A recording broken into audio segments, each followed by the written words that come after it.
Hello students, welcome to my channel. I am Nitesh Yadav. यह class 9th exercise 1.3 का प्रश्न संख्या 7 है।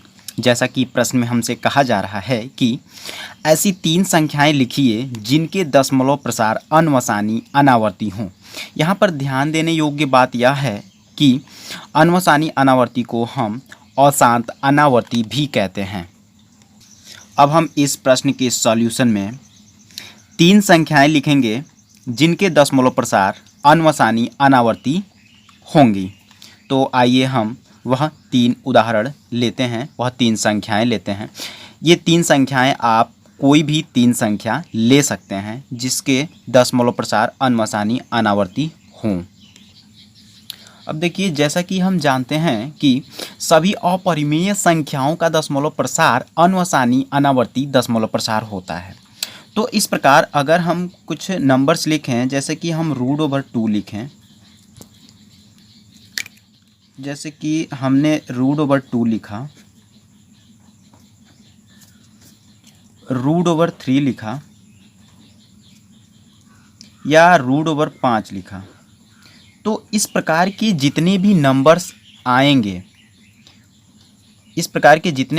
आएंगे, और इस प्रकार के नंबर्स का अगर हम दशमलव प्रसार करें तो इस टाइप के नंबर्स का जो दशमलव प्रसार प्राप्त होगा वह अनवसानी अनावर्ती दशमलव प्रसार का ही रूप होगा।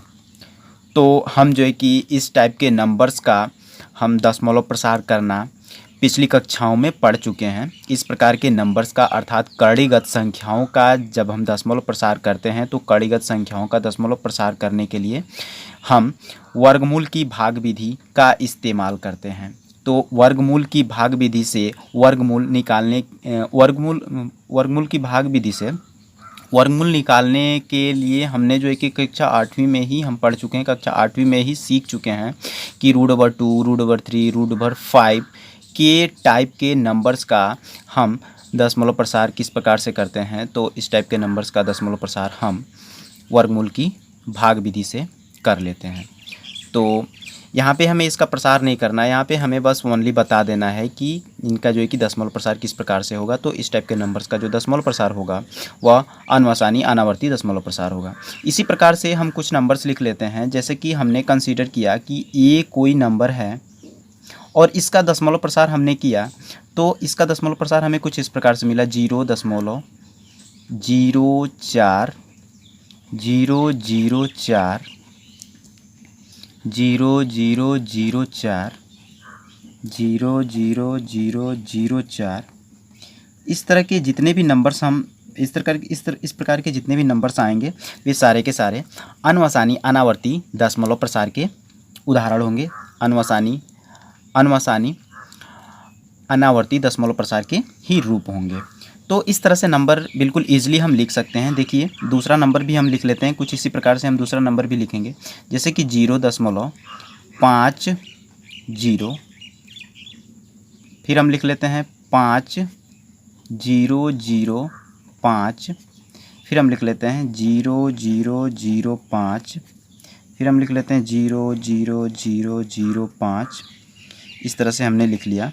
तो इस प्रकार के नंबर्स लिखने में ज़्यादा प्रॉब्लम नहीं होती है। इस टाइप के नंबर्स को हम आसानी से लिख सकते हैं, तो आपको भी लिखने में कोई प्रॉब्लम नहीं होगी। इस तरह से आप बनाकर लिख सकते हैं।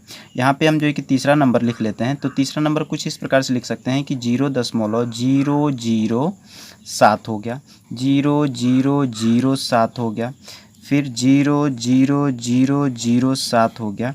इस तरह से हम लिख सकते हैं। तो इस तरह से हम देख रहे हैं कि यहाँ पे हम देख रहे हैं कि देखिए 04 है, फिर यहाँ पे 004 हो गया, फिर यहाँ पे 0004 हो गया, फिर यहाँ पे 404 हो गया। यानी कि यहाँ पे हम देख रहे हैं कि अंकों की पुनरावृत्ति नहीं हो रही है और ना ही जो है कि टर्मिनेट हो रहा है। फिर यहाँ पे भी हम देख सकते हैं, इसमें भी हम देख सकते हैं 0.5 है, फिर 05 है, फिर 005 है, फिर 0005 है, फिर जो है कि यहाँ पे 405 है। फिर यहाँ पे इस नंबर में भी हम देख सकते हैं, अगला जो उदाहरण हमने लिखा है इसमें भी हम देख सकते हैं कि 0.007 है, फिर जो है कि 0007 है, फिर यहाँ पे 407 हो गया। तो हम यहाँ पे देख रहे हैं कि ना ही यहाँ पे अंकों की पुनरावृत्ति हो रही है और ना ही अंक हमारे टर्मिनेट हो रहे हैं, अर्थात ना ही हमारे अंक पूरा पूरा कट रहे हैं, पूरा पूरा भाग नहीं जा रहा है। तो इस तरह की जितने भी नंबर्स आएंगे वे अनवसानी अनावर्ती दशमलव प्रसार के रूप में ही आएंगे। तो इस तरह के नंबर्स को लिखने में आपको दिक्कत नहीं होगी, आप बिल्कुल ईजिली लिख सकते हैं, इसमें ज़्यादा दिमाग लगाने वाली बात नहीं है। तो इस प्रकार से प्रश्न संख्या 7 का सलूशन कंप्लीट होता है। अब जो है कि हम अगली वीडियो के माध्यम से प्रश्न संख्या 8 और प्रश्न संख्या 9 का सलूशन देखेंगे। तो तब तक के लिए बाय बाय, फिर मिलते हैं एक नई वीडियो के साथ।